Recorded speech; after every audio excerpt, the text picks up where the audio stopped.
Welcome, Tasha. Hi, everyone. I'm happy to be in your living rooms and your homes today to talk about extemporaneous speaking.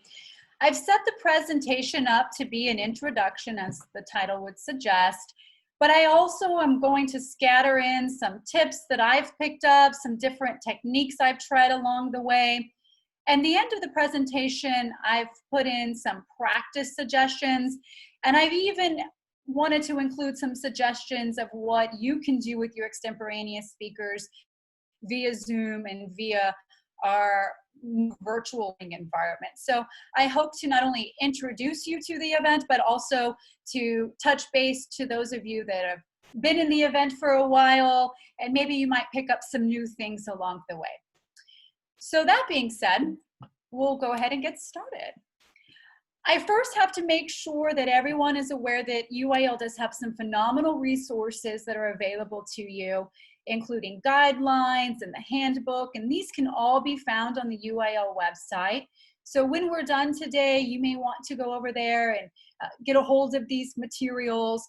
These are also really easy materials to drop into a Google Classroom for your students so they can look over.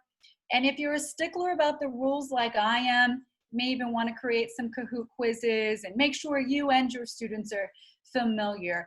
Even after 10 years, I go back to the handbook and make sure we're following the rules or see if there's something that I've missed or hasn't come up. But the website does have a lot of great resources for you. So what is extemporaneous speaking? If you're coming to us new to the activity, there are a few things that I think are important to know moving forward. Extemporaneous speaking is a UIL event where the students will choose 5 topics, and out of those 5, they get to choose one topic to prepare a speech on. They have 30 minutes to prepare, and their speech will be a maximum of 7 minutes. In UIL, they are allowed to use a note card, but it is not required. During that 30-minute prep time, students will have access to extemp files that they've brought with them, and they'll be able to use those to prepare their speech and to practice before delivering their speech. The purpose of extemporaneous speaking is really to make sure that students are becoming aware of current events. UIL does a great job of including topics that are state, national, and international. And these students have the ability to practice gathering information and organizing their ideas in a timely manner. These are all skills that have always been important, but even more so now in our current climate. These are great skills for our students to be obtaining. I want to talk a little bit about the advantages of extemporaneous speaking. And if you're here today, you probably are already aware that it's a worthwhile activity, but sometimes it can be very difficult to convince a student to try extemporaneous speaking. It can seem very nerve-wracking to them, especially if you take the approach of showing them a state finalist video first and then say, okay, it's your turn. But also, these are some things that as a beginning coach, I would have known the importance of impressing on parents so that their parents buy into their students' involvement in UIL, and your principals buy in the involvement of UIL. Moreover, I think these things connect to TEKS really well. So if you're wanting to include extemporaneous speaking in not just a debate class, but even in a professional communication class or a communication application course, these are things that will line up with TEKS really well, and you can be including that in your activities, even if you don't have a competitive class on a daily basis. The first one is the development of skills that these students will use in everyday life. As Jana mentioned, I coach a lot of multiple activities, including prose and poetry and Congress, but I feel like extemporaneous speaking is the one activity that will cross over no matter which field your child ends up going into post high school. That's including analyzing an audience, organizing their ideas, and thinking on their feet. I often tell students there are very few times when you will deliver a memorized speech. more often than not, you are delivering speeches extemporaneously. Think about the encounter that you have crossing, your boss in the hallway, and they ask you how a project's going, and you have to think on your feet to update them. You don't get time to go away and write it out and memorize it. So I often tell students, this is a skill that you'll use more often than many others that you may pick up when you think about prepared presentations. But most importantly right now, I believe that it develops citizenship skills. It requires students to become familiar with current events. It requires them to look deeper than, the nightly news or CNN or what they watch on TV. Often I have kids' parents say, my kid would be great at this. We listen to the news on the way to school every day, but they haven't necessarily read or researched. So this is a great way for them to go deeper into that. Also, in terms of analyzing events, this is a great activity. And it teaches them how to gauge media, which is extremely important, right? You have tons of students that come to you and say, well, I heard on Twitter today, and it's the one blurb they've heard about the news. And so it's really important that we are engaging students, training them and teaching them how to cipher through that information and how to make logical decisions to be good citizens, because we will eventually be living with the product of that as they become the leaders in our communities. And lastly, it's helpful beyond the classroom. They'll learn how to organize ideas, how to research. They're going to be set up very well, the collegiate level, if that's the path they're choosing to go to. I oftentimes am filling in the gaps for our English teachers in this area when we're teaching extemporaneous speaking.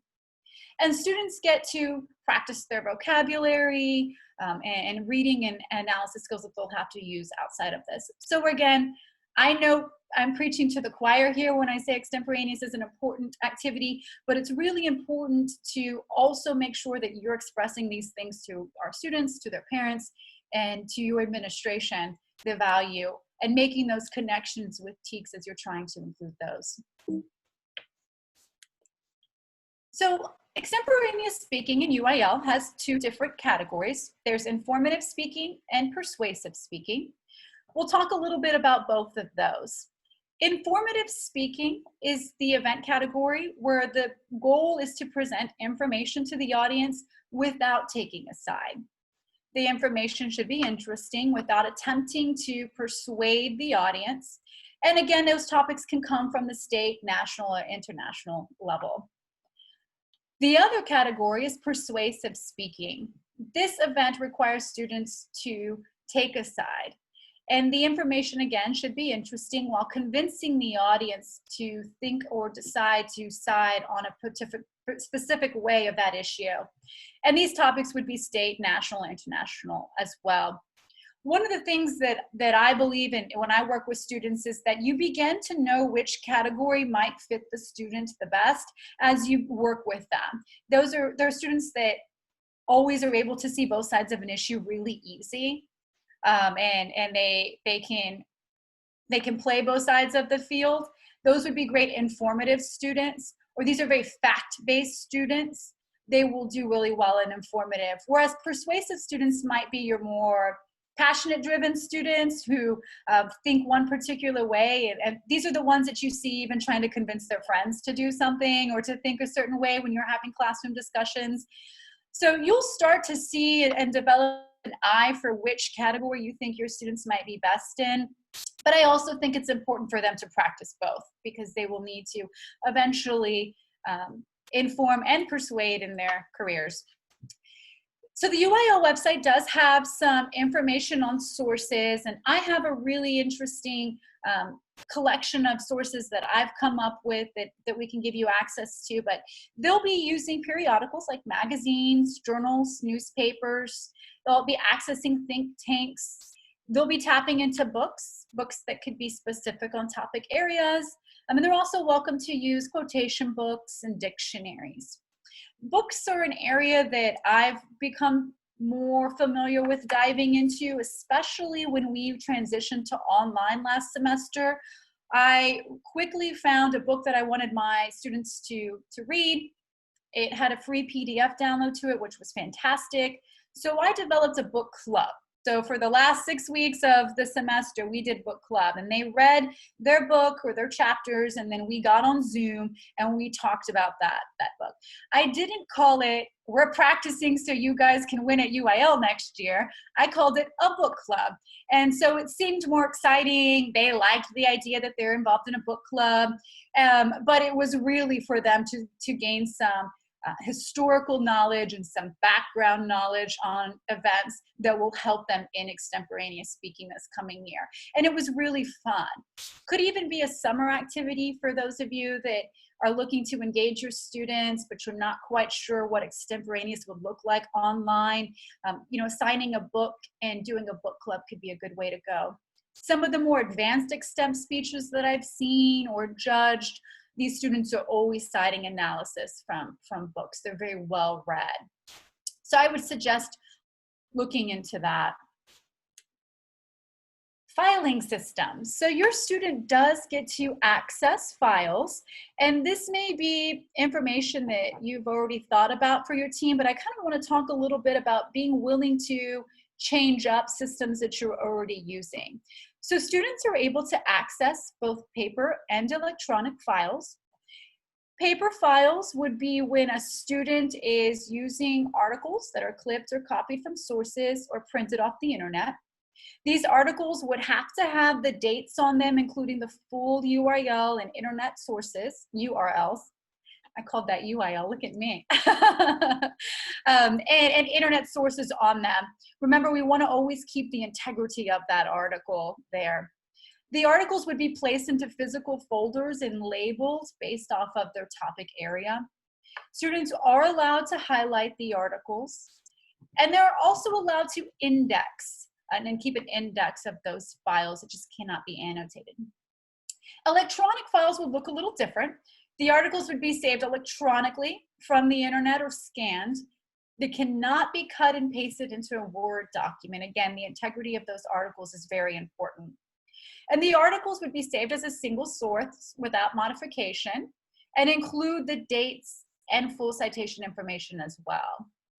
You can set up different folders based off of topic or subject areas. And there are also extemp programs that your team could buy into that would give you some platforms for doing this type of thing, such as Prepped or Extemp Genie, which you do not have to purchase those.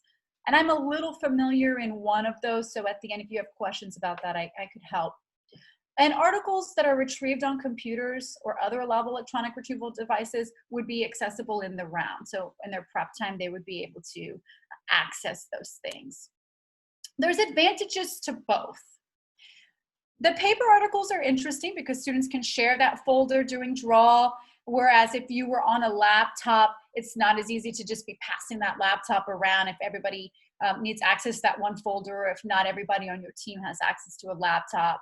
And students tend to be more aware of the articles that they're filing, since there's more hands-on experience with them. They're actually cutting them or dating them or putting them in the folder. They tend to be more aware of what's in there. Some of your electronic filing devices will pull articles for your students, but they have no idea of what's in those articles or those files unless they go and purposely look. So you sometimes get a little bit more knowledge from your students if they are paper filing.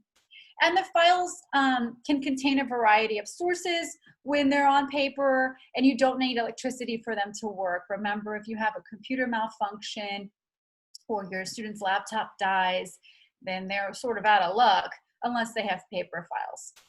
Electronic filing allows your students to use search capabilities, so they could search a keyword and that would pull up the articles that you've saved on that subject. They tend to be a little easier to transport. Your students would have their laptop as opposed to tubs or a large amount of physical material that you're bringing. You're capable of storing more articles and longer articles, or more information than you would on the paper files if you were to be using paper files. Some disadvantages to them both. Paper filing does take time. Again, as I mentioned, there are some electronic ways of saving that are quicker. The articles may also need to be duplicated when you're paper filing. So you may have one article that fits multiple categories. And so you're either copying that article and filing it in multiple places, or you would want to develop a detailed index of cross-filing so students could access that article in different areas. Articles may obviously be misfiled.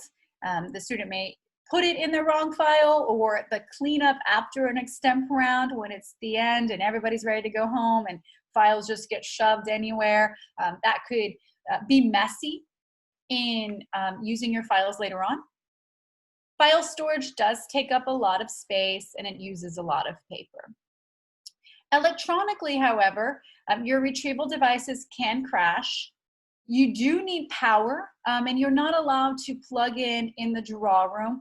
If there's not access for every single person to plug in, it wouldn't be fair for some to get to do and some not. So you don't plug in and draw. If your students are keeping their files on flash drives, those things can be easily lost. Your keyword searches may not always be as effective as students think, and the files may be difficult for some students to navigate. So there's advantages and disadvantages to both of them. I'll start here and speak a little bit about some personal experience. I have seen hybrid versions where teams may start their students out, their newer students, on paper files, so they become familiar with citing that information. It's more hands-on, and then they graduate them to an electronic system. So you may do a hybrid version on your team.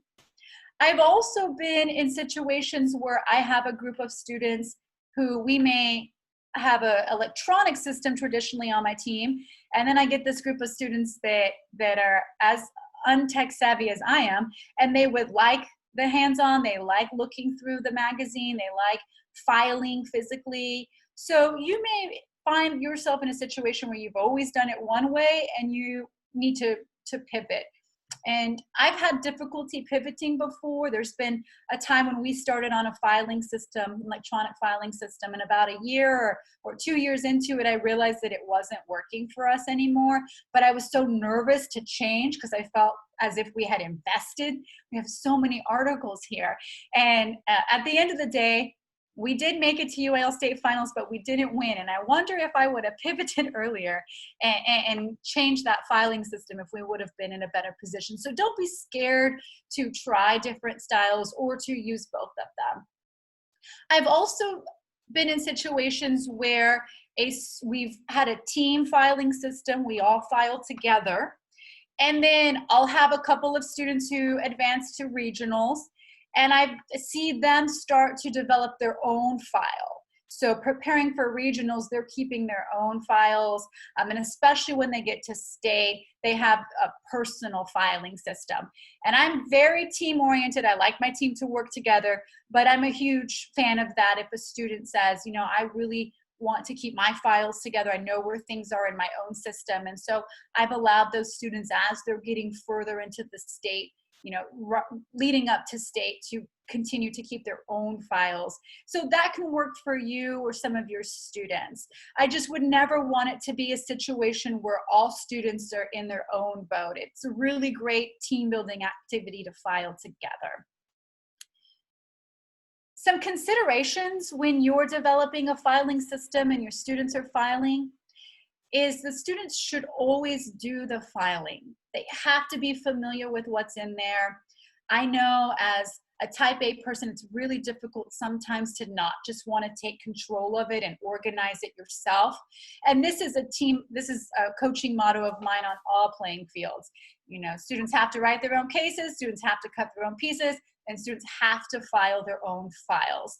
And it may be rocky and rough and not pretty at first, but your student will be in much better position when you get to district and regionals and state if they're familiar with what's in their files. I tell my students often that the student that's going to be the state champion is not reading those files for the first time in that draw room. The student that is the state champion has read those files previously and sometimes even multiple times. So don't let them rely on just dropping a bunch of articles and saying, okay, it'll be there when I need it. They have to be reading and familiar with that material. And again, you want to make sure that you choose a system that works for your team and not feel pressured to doing what you see everybody else doing. You may be the only person that shows up to that invitational meet with paper files, and that's okay. Because when your students start winning, I guarantee you, you're going to see a lot more paper files at your other invitational meets. So do not be afraid to do something different than what you see other schools or coaches doing with their teams. You also want to keep those files updated and make sure that your students are going through and getting rid of files that may not be pertinent anymore. If there are old files, it is certainly acceptable and advised to hold on to them. If they offer some historical background about an issue, or they're providing some deeper analysis that would set the student up for explaining that situation in an extemp round. So that's perfectly acceptable to have some of those older articles in there, but you don't necessarily have to hold on to everything, especially if it's paper files. Dictionaries, bring them with you. They can be very helpful. I know on my team and the schools that I've coached for, the biggest struggle that we have is definitely vocabulary. These are not issues in my experience with the schools I've been at, that students are talking about at the dinner table with their parents, right? These are issues that are new to them, words that are new to them. And my biggest problem usually is pronunciation. And I teach students how to read the pronunciation guide so they can be prepared when they go in rounds, so they're not saying the word hegemonic in a really silly way 20 times in an extemporaneous round. So dictionaries can be useful and helpful. And I have some practice techniques with dictionaries too when it comes to replacing filler words. If your students have a lot of filler words, they can go to the dictionary and pick a new word and practice with it. And then, of course, I've mentioned this before, you certainly want to know the rules. Whether it's paper files or electronic files, there are some very specific rules about what you can have in the draw room and how it has to be labeled. So make sure that you and your students are familiar with those. And I would impress upon your students why those rules exist. Mention to them that they have to keep the integrity of the evidence that's in there. And by telling them those things, that will give them more incentive to make sure they're on the right track. And when you get into those rounds at district and regionals and state, there are monitors that are walking around, and if somebody were to look over your child's shoulder and find information that was not represented correctly, that would be a sad situation. So make sure you're familiar with those rules before you move forward. Some other rules that you'll want to be familiar with and make sure your students are familiar with is that cell phones and those smart devices aren't allowed in the draw room. Remember, they cannot have communication with people on the outside. A good tip here is just to pick them up before they go to draw, because those little devices are almost like crack for those kids sometimes. They just got to check that Instagram or that message while they're sitting in draw and waiting. So on my team, I usually collect them all before they go into draw, and then I hand them back out to the student afterwards. No outlines or pre-written speeches and notes are allowed in draw. I typically find here that students are just forgetting to throw away old notes or old outlines. So reminding students before they go in to clear those out, make sure that they're not there. And then when they leave draw, the only thing they should take with them is their topic slip, which is very important to ensure that they're speaking on the topic that they've chosen and that they're wording the topic exactly as it's written. We cannot allow room for students to change or manipulate the topic to fit what they really want to speak about. It has to be delivered the way that it's written. And they're allowed to take a note card if they'd like. Once a student has spoken, they should not enter the draw room until everyone's done, so you don't have students coming in and out while other students are preparing. If there's material that they're going to want or need, maybe they need to get to a Lincoln Douglas debate round, or they have some homework to work on in between, then I would advise they leave that material outside of the draw room on a team table so that they have access to it after. Again, the electronic devices cannot be plugged in, so they need to be responsible and have their electronic devices charged and ready to go. And in the draw room, they are not allowed to talk to each other, and they're not allowed to talk on their way to the competition room, to you or to other students. Even if they're not talking about their topic, the perception alone is a negative one that you want to avoid. And then, of course, there's no internet access, so they should make sure that they are not on Wi-Fi and they're not accessing the internet during the round. So when we talk about the speech, the first place I want to visit is choosing the topic. This is a very important part, and it's interesting as somebody who's run draw, and some of y'all have probably run lots of draws, how quickly a kid will pull out topics and the first word they recognize, they yank it up and run back to their seat. You really want to teach your students to use patience during this section of the competition. So as they're pulling out those 5 topics, they should read them all. They want to make sure they know what the question is asking before they sit down with the question. So don't let them pick they saw one word they knew and they sat down, they didn't realize that the question was asking something different. They want to read those topics carefully and focus on the key words of the question. And ideally, the question should be something that the student is interested in, but let me say this. I always tell my extempors to not pick the topic that they just think is the easiest. That is allowing the student to just fall on their own sword. Easy topics are deceiving. First of all, it's usually the easier topics that are difficult to educate the judge on or to tell them something they didn't already know, if it's something very easy. Easy topics also, even if your student gives the best speech ever on an easy topic, they are not going to get the one in the round if the student before them or the student after them gave a fantastic speech on a difficult topic. So you're just sort of banking on everybody else in the round not giving a good speech when your student picks the easiest topic. Because those students have picked the more detailed topics or the more difficult topics, those students are getting the opportunity to showcase more knowledge, more depth, more analysis.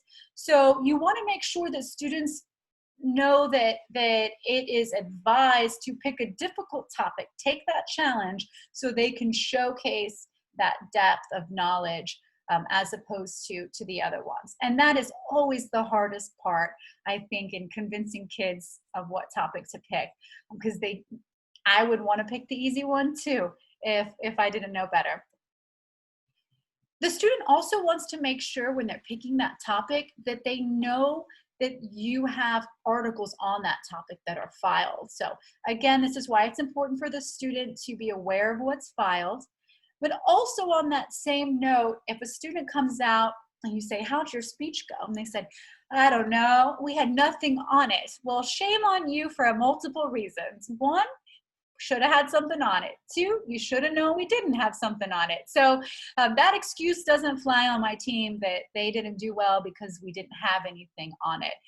So you want to make sure that they're comfortable with those files and that they know what you do have and what you don't have. And then I would also be cautious to choosing topics that are on issues that have very recent developments. Not saying that a student shouldn't pick these topics, but make sure that students know where they're at on those recent developments. A more advanced speaker is certainly going to be very abreast, and they may jump on a topic about recent developments because they know they're in the know. I mean, these are your state finalist type of students that are following the news all the time. But if it's a newer extempor, remind them that some of those topics could have things that are changing all the time. And even if they give a phenomenal speech, but they didn't know that that bill is already passed or action has already been taken, then it's just wasted breath. There are a lot of times in practice where we just do topic selection. So students have an envelope, they pull out topics. Sometimes we sit in a circle and we talk about what those topics would look like as speeches. So this is the topic, what is it asking, and what would your 3 points be?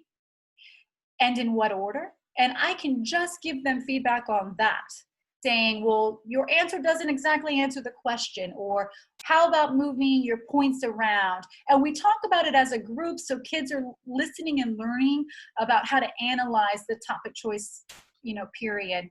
So that could be a fun, easy technique, especially if you've got newer extempers who are nervous about getting up and giving extemp speech in front of you or the class. But even if you have veteran extempers that you know are good speakers and you know they're reading, but you're not quite sure why they're not moving on or advancing the way you think they should, you may want to go back to this section of the process and see how they're choosing topics and how they're analyzing them. It's often overlooked. The next thing that we should discuss about extemporaneous speaking is the speech outline. I'll start by saying that I never advise my students to write their entire speech in prep time. There's just no way they will write an entire speech in 30 minutes and memorize it. Typically what will happen is they will write their little hearts out and their hand will be cramped. And then when they come out of the round, I'll say, how'd it go? And they say, I had so many things written down that I just didn't remember. And so weaning them off of the writing is a tricky part when you're introducing students to extemporaneous speaking. So we always teach the speech outline. And the English teachers love me for it because it links in really well with what they're doing there. And so this is some notes on outlining. You and your team may have a different style, or as your extempor advances, go to the advanced extemporaneous speech section, because the outline will be more detailed. But this is a great starter that's not intimidating, but it covers all of the bases for your extempor to get moving. So on the outline, I require students to have an introduction. The first thing that they would do in that introduction is to capture the audience's attention. This could be by using a quote or an anecdote or some type of statistic. New extempers typically want to tell personal stories, and I let that fly for a little bit as they're getting comfortable. But as my extempor advances, I encourage them to use this time a little more wisely.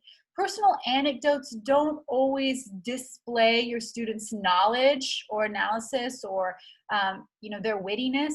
And you only have a little bit, you only have 7 minutes, so don't waste 45 seconds, of your speech telling some story about how you lost your homework, just like President Trump's going to lose the election, right? It's a little bit of a waste of time. Again, new extempers, they feel comfortable with that, and I roll with it, but I always encourage them to branch out. I also encourage extempers to follow political comedy. There's a lot of, late night talk shows that have interesting tidbits or spins on issues that are going on that could work really well in these situations. But the personal anecdotes usually are a good starter, but they got to move on. Then you want to motivate or give the audience a reason for listening. Sometimes I call this the SOS, the statement of significance, where the student is linking their attention getting bias to the topic and why it's important. Think about these really tight UIL state final rounds where everyone's a phenomenal speaker, everyone's up on the news, but the topic that they chose is going to be important. And if your student can convey early on why their topic for the next 7 minutes is going to be the most important thing that judge needs to listen to, that could be really powerful. It could also help set up some background information if that needs to be outlined here. And then they'll want to give their thesis statement. This is where they'll actually state their topic that was given to them and answer the question. I call this an umbrella answer. And then they'll preview what their 3 points are going to be to support their answer. These 3 points are should definitely all be answering that question. Make sure you don't let your students veer off and of the question in those 3 points just because they didn't have a better idea. That's typically what I get when students are doing that. The body of the speech is definitely the heart of it, but as educators, you all know that first introduction is just critical for setting the stage and gearing your student up. And as a judge, those of you that judge, you know right away in that intro whether the student's going to be knowledgeable or not. So really important to set that speech up well in the introduction. In the body of the speech, this is where they would outline their points and their subpoints. And then the conclusion of the speech would summarize the speech by giving a summary of what their main points were. I typically try to train kids to not just repeat them verbatim, but to summarize them. And then a closing. And the closing can look a lot of different ways. You could be referring back to the way that you open the speech by maybe providing a quote that follows up on the quote they started with, or finishing an anecdote that they started out with, or revisiting another statistic or example. And just as a communication teacher, I always advise students to end on an upswing. I always tell them that.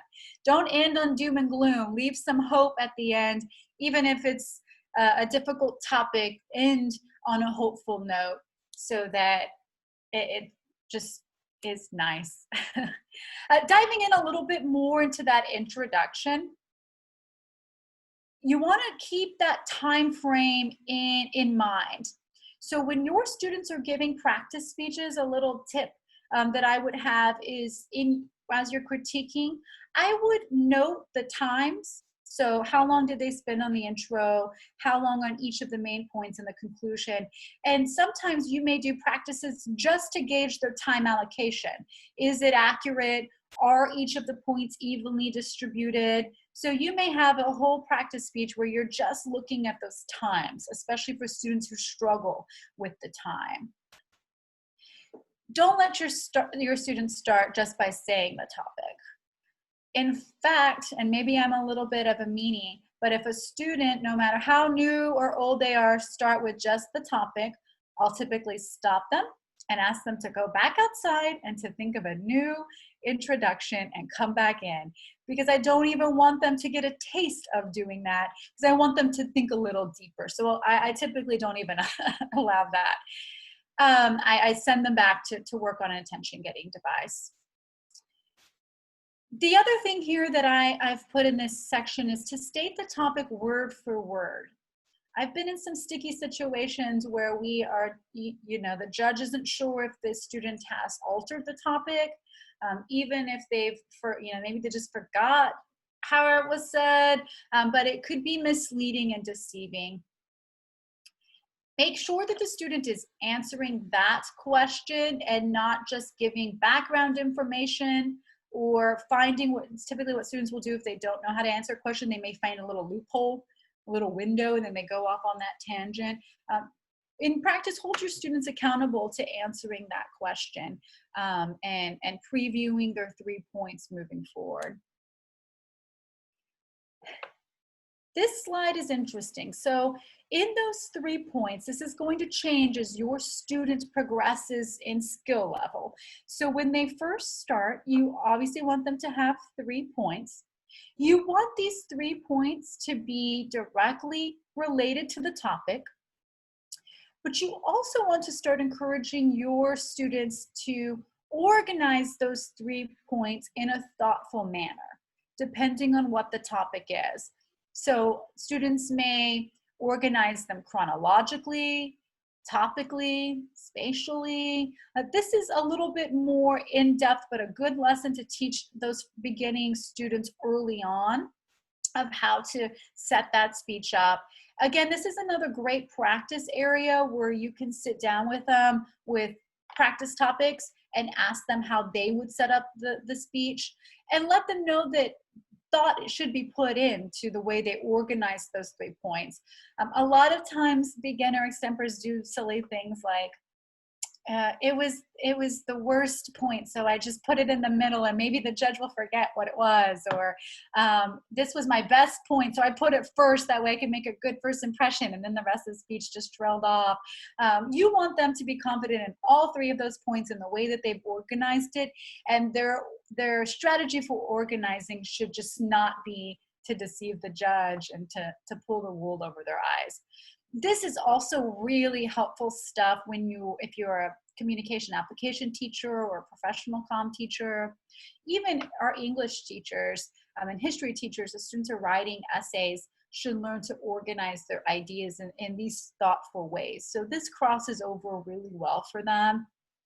This is material on a Kahoot that we do. Kahoot's an online quiz game that kids really like to play. And so if you're looking for some way to test them on this could be a good activity or material for them to dive into. Now, as they're setting up those 3 points, students should be aware that it's important to have clear transitions moving from point to point. Many of you guys, if you've already taught a little bit of extemporaneous speaking, know that we also common style is to include a physical transition. Students move from point to point so the audience can tell that we're moving on, but their language should also match that. So a transition can look a few different ways. When students first begin, they'll typically say something like, first, let's take a look at, and they'll go into that first point. But as they progress, those transitions will also get more mature, and those transitions will progress. They may be giving, on my team, I call these on tops, or like mini anecdotes. So the way you grab the audience's attention at the beginning, I try to encourage students to also do that as they're transitioning, to re-engage the judge and the audience as they're transitioning. So some fun anecdotes or interesting bits of information that are going to lead us to the next point can be really helpful as they're moving. And it lets the audience know where the student is at. As your student begins, they should be encouraged to have a piece of evidence to support each of the points, but they also should know that that's not the end-all be-all. They should include 2 to 3 pieces of evidence to support their points as they get more comfortable with citing evidence, which you may have to do a few drills where you just practice different ways to cite information so they're not citing it the same exact way. But also teaching them how to include the date of the source, where the source is from.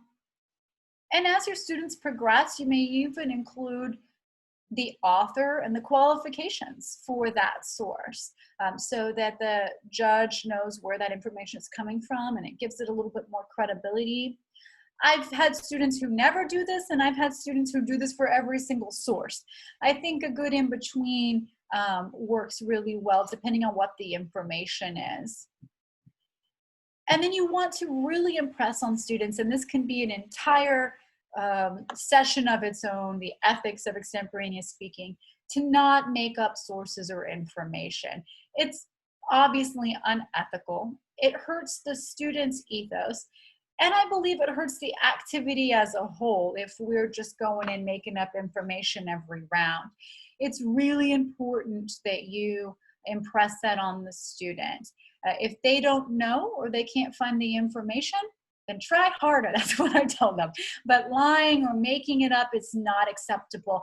And in fact, if it's uncovered or if a judge is aware that that doesn't sound right or isn't true, maybe they even go look it up afterwards, it ruins the reputation, not just of that student, but I feel as the entire program, and as a coach, I would feel that that was a slam on the whole program. What we also do that's sort of fun in practice is sometimes when students are giving their speeches, I let the audience, my other students, sit there with laptops and fact check and talk about a zinger there. So students have a little red card if they looked it up and something was false, and they'll hold up that red card. And then the other students see that, oh, they found out it wasn't true, and they go searching, and then you got red cards going up. And those students, usually shy away from from lying when red cards are flying up. But we definitely do a little bit of practice of fact checking and making sure it's accurate. And shame on any coaches that say, just make it up, just go in there, the judge doesn't know. Don't ruin the activity like that. And it's really hard to pull a kid back from that when you've already established that that's okay or allowed that. Does that make sense? So you want to really be cautious of that and shy away from it. Not that anybody would do that. When we're delivering the speeches, you obviously want to practice a lot of this with them. And as a coach, this is probably my better angle, is the delivery aspect of it. You want to help the students use appropriate language. So you don't want them to be using slang or ungrammatical language or vague wording. And this, I feel, can be very tricky to coach, especially if you have students that are being exposed to this type of material and analysis for the first time. As I mentioned before, I've worked with a lot of students who don't come from backgrounds where they have the Wall Street Journal delivered to their front doorstep every day, or their parents aren't talking about these things and using the type of language they would use in a speech. So you may have to really spend a lot of time correcting, guiding students in the way that they word things.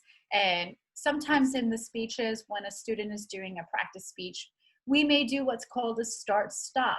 So they'll start the speech, and then when I feel as if they have committed some of these violations, I'll stop them, ask them to think about how to re-say it, and then start over.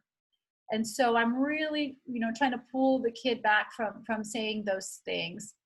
This is helpful, not only in an extemp round, but to make them better speakers as a whole in conversation and to sound more professional in their interactions. You want to also work with them on clear vocal delivery, so volume, diction, inflection, all of these things. For example, if you have a student that speaks very quietly, you may put them on the opposite end of the room and then have them deliver the speech. I'll also develop hand signals sometimes for students. So if I do this, that means I can't hear them, and that encourages them to speak louder. How do I say this? I have been known to take a kid out into the hall and put them on one end of the hall and me on the other because they were so quiet. So working on that is helpful, and especially when you get into those regional and state rounds. I mean, they're in bigger rooms, so teaching them to use that space and increase their volume is important. We also do speaking drills, which I'm sure a lot of you guys do on your team, to warm up, so that helps with enunciation and diction. Those speaking drills sometimes during our class are our warm up. If I have those students in class, we warm up. And in fact, and I know not everybody has a class where they can do this, I understand that. But in fact, sometimes what I like to do is to assign a student to lead those.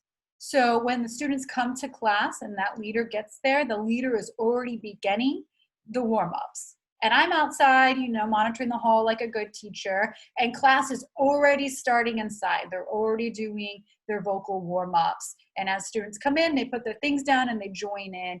And that can be an everyday activity. I've had a student that came to me with just a really difficult lisp. And it always is the kids with the lisp that want to join the speech team, in my experience. And we did these type of drills, and by the time that student graduated, it was amazing at how much he had worked through that. And so those kinds of activities help. They're little and they're minor in the grand scheme of things, it feels like, but they can be very helpful.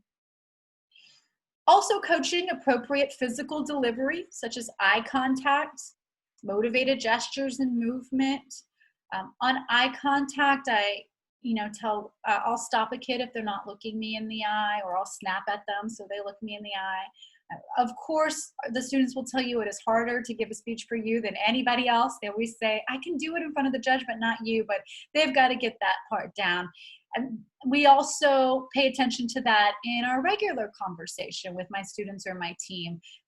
If a student is talking to me, they're expected to look me in the eye, and I'm expected to look them in the eye. So finding those other avenues to practice these skills really does cross over into your extemporaneous practice. Again, I don't tell them we're practicing to be extemp champions every time I tell them look me in the eye, but those are things that add up to that.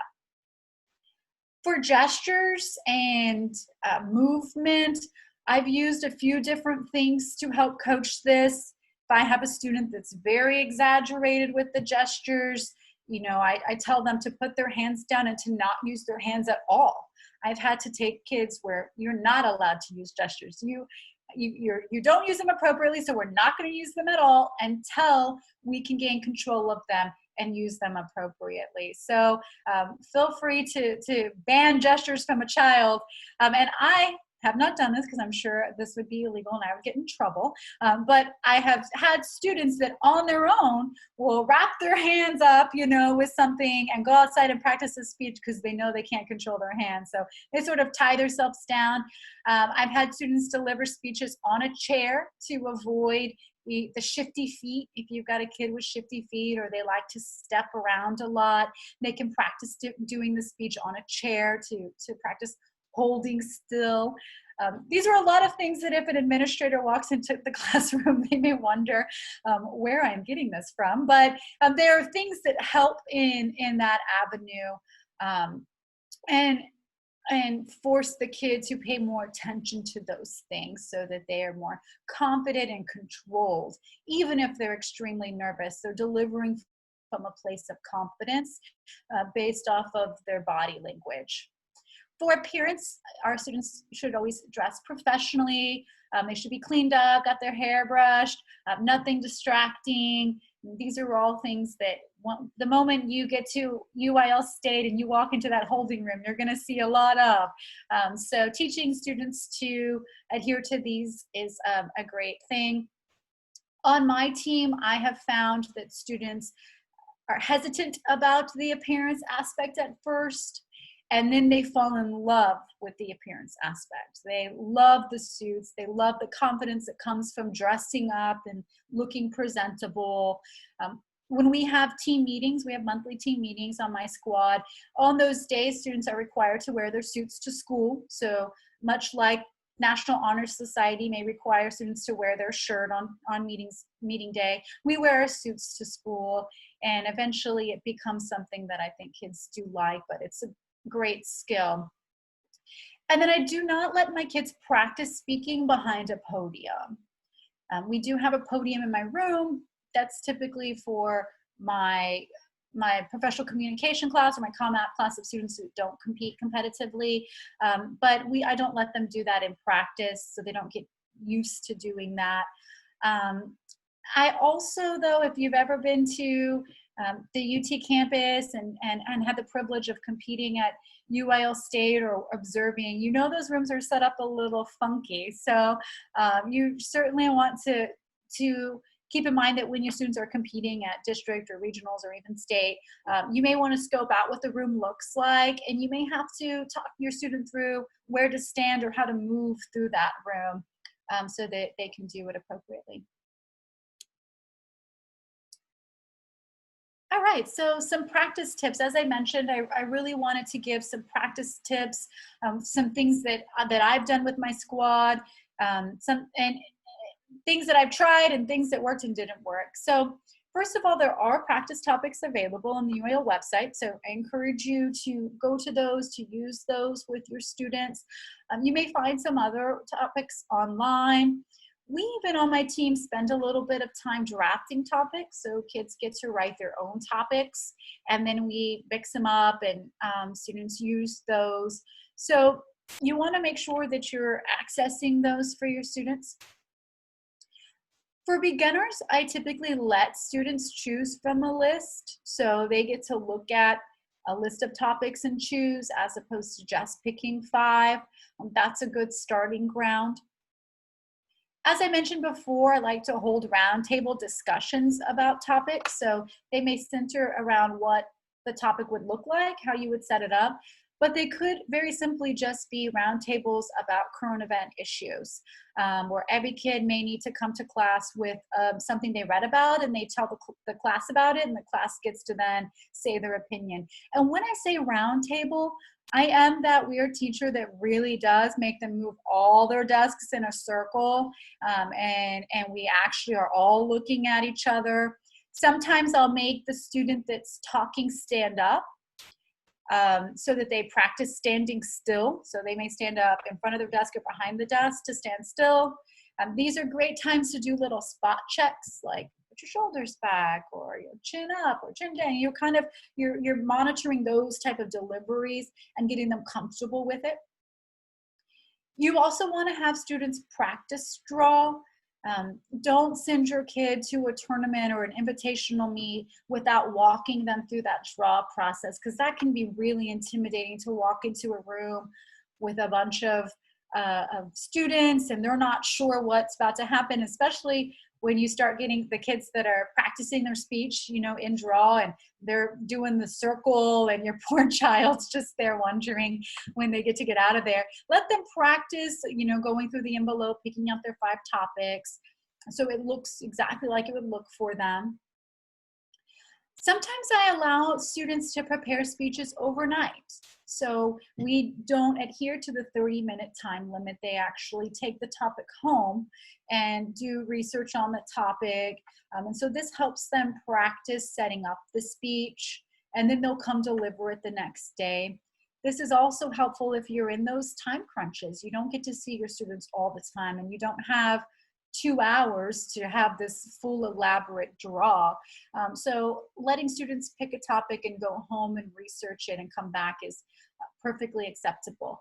During those times, I'm usually a little bit more picky then, because they had overnight to work on it. So I'll be a little bit more particular about what I'm looking for or what I call out. As I mentioned before too, we do like to spend time practicing formulating outlines. Outlines tend to be difficult for some students to understand if they've never been exposed to outlines. And so we may put a topic on the board and have students just write the outline.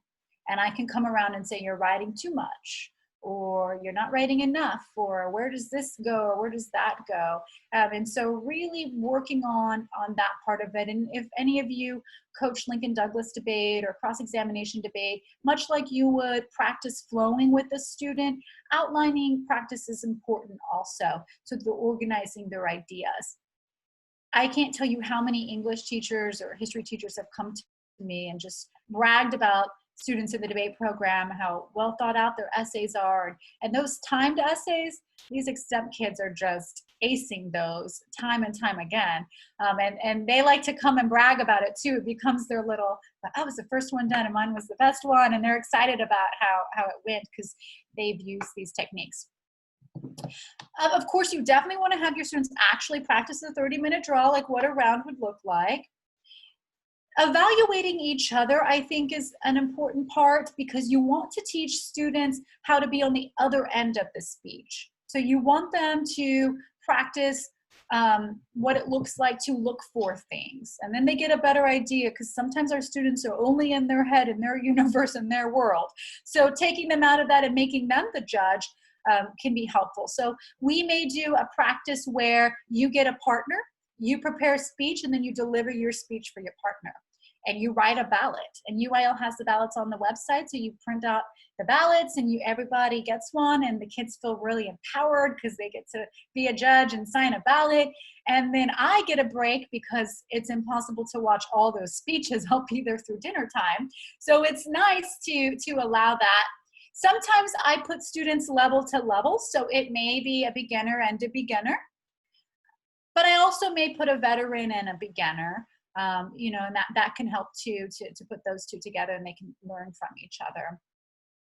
Of course, you guys probably are going to get lots of tips about mentor systems and mentoring kids, and I think that's important in Extemp also. I also put on here recording speeches. I think a student should watch themselves. And that doesn't have to be, I have never recorded a child's speech and put it up on the projector for the whole class to see, unless the kid wanted me to. They're like, let's see what everybody else thinks. And sometimes we have kids with those kinds of egos, but I've never done that. It's not to put them on blast, but it's for them to watch themselves.